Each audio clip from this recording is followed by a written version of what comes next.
The question landed in the middle of my wedding reception like a stone dropped into a silent pond. Who exactly is your sister? The man asking was Marcus Sterling, and his voice was low, intense, almost dangerous. He wasn't even looking at the person he was speaking to. My sister, Amelia. His eyes were locked on me. Amelia just froze, her champagne flute hovering near her perfectly.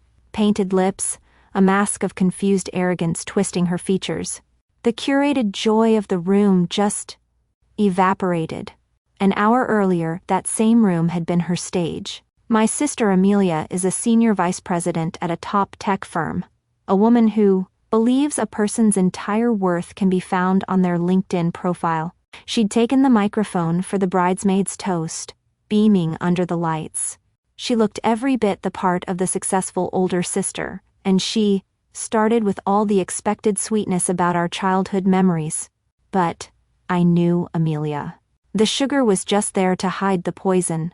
She called me her free-spirited sister, the one who always marched to the beat of her own drum.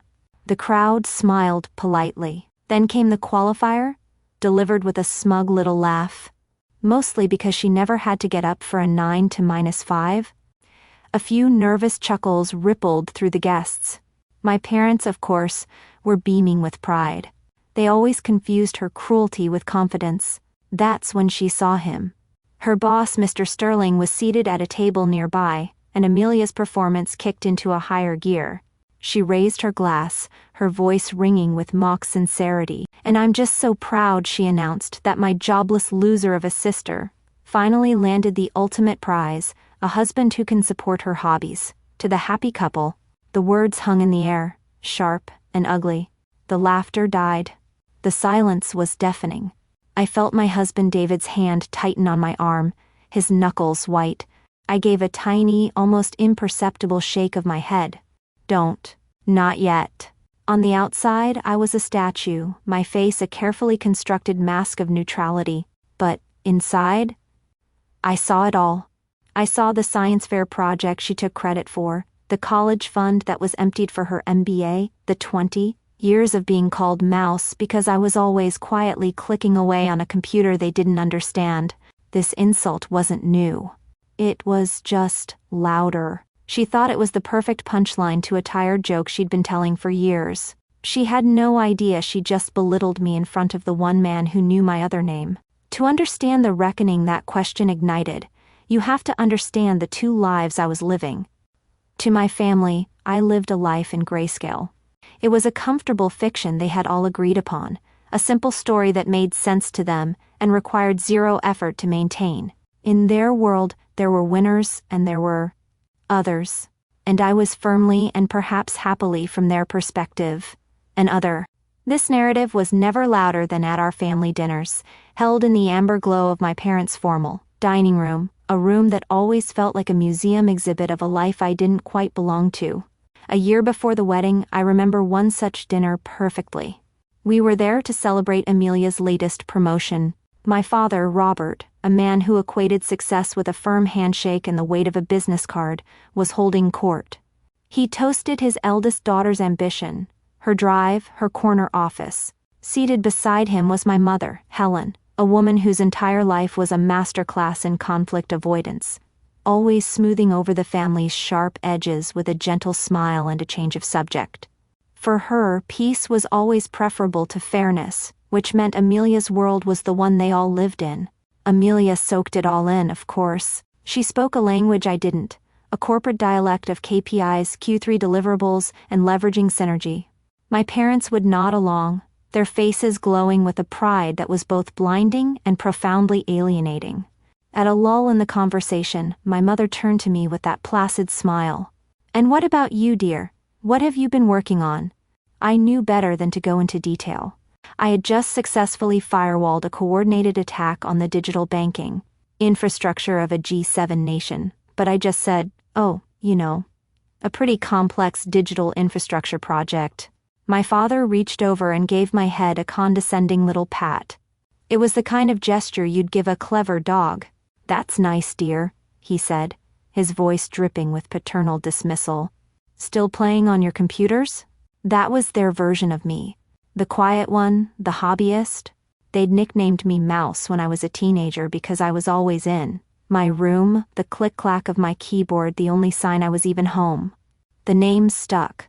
To them, I was still just a little mouse, quietly clicking away at something, unimportant, while my sister, the lioness, was out conquering the world.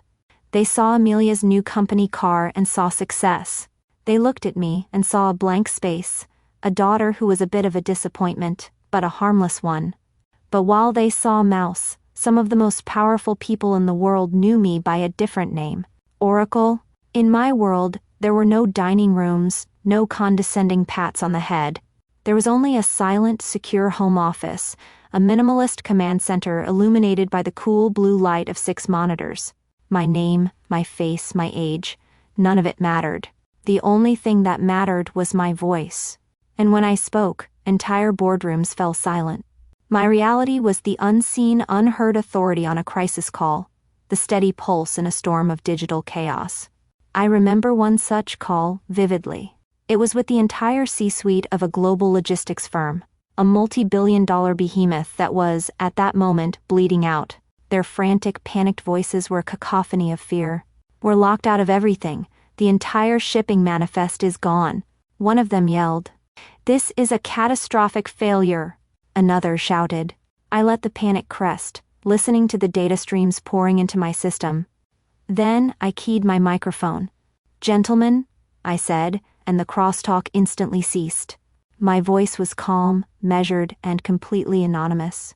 They didn't know who I was, but they knew I was the one who could stop the bleeding. "The threat actor is using a zero-day exploit to target your supply chain's data core. They initiated a full data exfiltration protocol less than 10 minutes ago." I paused, letting the weight of that sink in.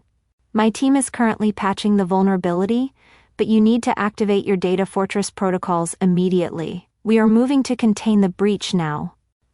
There were no questions, no arguments, just the sound of frantic, immediate compliance. For the next hour, I was a ghost in their machine, a digital surgeon cutting out a cancer they never even saw coming. I locked down their servers, purged the malicious code, and restored their systems from a secure enclave they didn't even know they had. I single-handedly saved them from an attack that would have not just cost them billions but would have shattered supply chains across a continent. When it was over, a voice on the line, the CEO, I think, just said, "Thank you, Oracle. Whoever you are, thank you." I simply disconnected the call. There was no applause, no promotion, no shiny new car. There was just the quiet, immense satisfaction of a crisis averted, a silent victory in a war no one else could see. That was my reality. For years, I let them have their narrative. My anonymity was my greatest asset. But when Amelia brought her world crashing into mine on my wedding day, she made a critical error. She forgot the first rule of cybersecurity: you never know who is listening. People might think I had some elaborate, Machiavellian plan for my wedding day.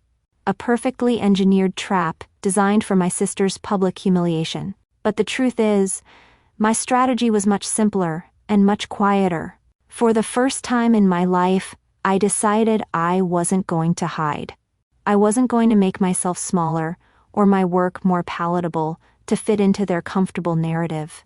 My only plan was to show up to my own life, fully and without apology. The rest, I decided to leave to fate. This wasn't a decision I made entirely on my own.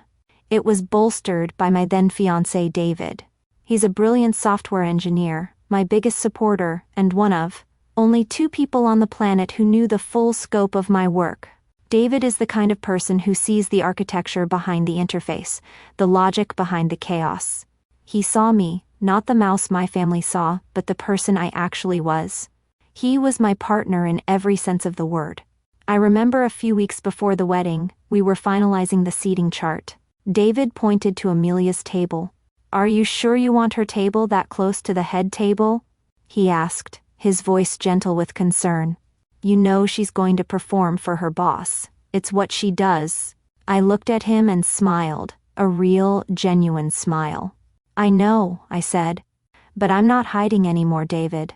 Not on our wedding day." I tapped the screen where I had placed another guest. Mr. Sterling was on the client side of Operation Nightshade last year. He's never seen my face, but he knows my work. Let the chips fall where they may. That was the extent of my grand scheme. The only trap I set was a single entry on a seating chart. I deliberately placed Mr. Sterling in a direct line of sight to the microphone, ensuring he would have a front row seat to whatever spectacle Amelia chose to create. It wasn't about malice. It was about proximity. I was simply creating an environment where two worlds, my sister's loud, performative world and my quiet, factual one, were forced to coexist in the same space. My confidence wasn't rooted in some hope that Amelia would self-destruct. My confidence was in the work itself. It was in the unassailable truth of my own accomplishments. For my entire life, her version of success and my version of success had existed in separate universes. I just decided to bring them into the same orbit for a few hours. I didn't need to expose my sister. I just needed to let her stand next to my truth and expose herself. Amelia walked into my wedding reception seeing it as her stage. She had no idea she was stepping into my world, and the guest of honor was the one man who could read the program. After Amelia's toast, the silence in the room was thick enough to choke on. It was a dense, heavy thing, filled with the unspoken awkwardness of 200 guests who had just witnessed an act of casual, public cruelty. But Amelia didn't feel it. She was adrift in her own smug satisfaction, smirking as she retook her seat, utterly oblivious to the social crater she had just created. Most people looked at their plates, at the ceiling, anywhere but at our family. But I wasn't watching them. I was watching Mr. Sterling. He wasn't laughing. He wasn't even smiling. His face was a study in intense concentration. His eyes narrowed slightly as he looked at me, as if trying to place a familiar song he'd only ever heard once. Slowly, deliberately, he placed his napkin on the table and stood up. A hush fell over the nearby tables as he began to walk, not toward the bar, not toward his own colleagues, but directly toward us. Every step he took seemed to amplify the tension in the room. He reached Amelia first, pausing beside her chair. "Amelia?" he said, his voice perfectly polite, yet completely devoid of warmth. A memorable speech. She beamed, thinking it was a compliment. But he had already turned away from her, his back now pointedly excluding her from the conversation that was about to happen. His full attention was on me. He extended a hand. "Forgive the forwardness. I'm Marcus Sterling." I took his hand, my own perfectly steady, despite the frantic drumming in my chest. "You have a very familiar voice," he continued, his gaze sharp and analytical. "Have we worked together, perhaps on a project codenamed Nightshade?" The air crackled. This was it. The collision I had allowed to happen. I gave him a small professional smile, the same one I used when briefing clients. "I was the lead on that project," I replied, my voice even. "My team and I consulted for your board last fall. It's a pleasure to meet you in person, Mr. Sterling." Amelia's smile didn't just fade. It shattered. The change in Mr. Sterling's demeanor was instantaneous and absolute. The polite corporate mask melted away, replaced by a look of pure, unadulterated awe. It was the expression of a man who had just found a priceless artifact. "Lead is an understatement," he boomed, his voice now filled with an energy that commanded the attention of everyone around us. He leaned in slightly, his voice dropping to a conspiratorial but still audible whisper. "Your Oracle?" I simply nodded. The name, my name, hung in the air. For a moment, the world seemed to stop. Then, Sterling turned back to my sister, who now looked pale and terribly small. He gestured toward me, and his voice was no longer polite. It was incredulous. It was accusatory. He asked the question that had started it all, but this time it was loaded with the weight of a world she knew nothing about. "Who exactly is your sister?" Before the garbled, nonsensical sound could even form in Amelia's throat, he turned back to me, his excitement overriding everything else. "Oracle, we've been trying to find you for 6 months. Your threat actor analysis didn't just help us, it prevented a hostile takeover that would have dismantled the entire company. You didn't just consult for us, you saved us." He was speaking rapidly now, the words tumbling out. We've had a 7-figure retainer and a board advisory seat waiting for Oracle this entire time, but we could never get past the firewalls to identify you. We had no idea." He trailed off, gesturing vaguely at the wedding, the white dress, the entire domestic scene that so violently clashed with the myth of Oracle. My sister was frozen solid, a statue of public humiliation. I could see her colleagues at her table whispering frantically, their eyes wide. The narrative had been flipped so brutally, so completely. The boss she was desperate to impress had just offered her jobless loser of a sister a board seat in front of everyone. She hadn't just misread the room, she had misread her entire life. And my parents. Oh, my parents. I glanced over at their table. They looked utterly lost. Their faces were blank masks of confusion, their worldviews crumbling in real time. My father, who only understood success you could measure in square feet of office space, was staring as if he'd seen a ghost. My mother, who only wanted peace, was watching a war she never knew existed end in a decisive, brutal victory right in front of her. In that moment, they were finally forced to confront the truth, not that I was successful, but that they had never known me at all. My sister had spent her whole life trying to get her boss's attention. In the end, it only took 2 words of mine to capture it completely. I was. The rest of the wedding reception was surreal. The carefully planned event, my wedding, was completely derailed, but in a way that felt like a course correction. The narrative of the evening shifted entirely. Mr. Sterling, buzzing with the energy of a man who'd just discovered a unicorn, spent the next 2 hours talking animatedly with me and David. He didn't just ask about my work, he listened. He wanted to know about my methodologies, my philosophies on digital security, my predictions for the industry. It was the most engaging, respectful, and intellectually stimulating conversation I had ever had in the presence of my family, and they watched it all from a distance. Amelia, my parents, they became ghosts at the feast. They sat at their table in a bubble of stunned silence, isolated by a truth they couldn't comprehend.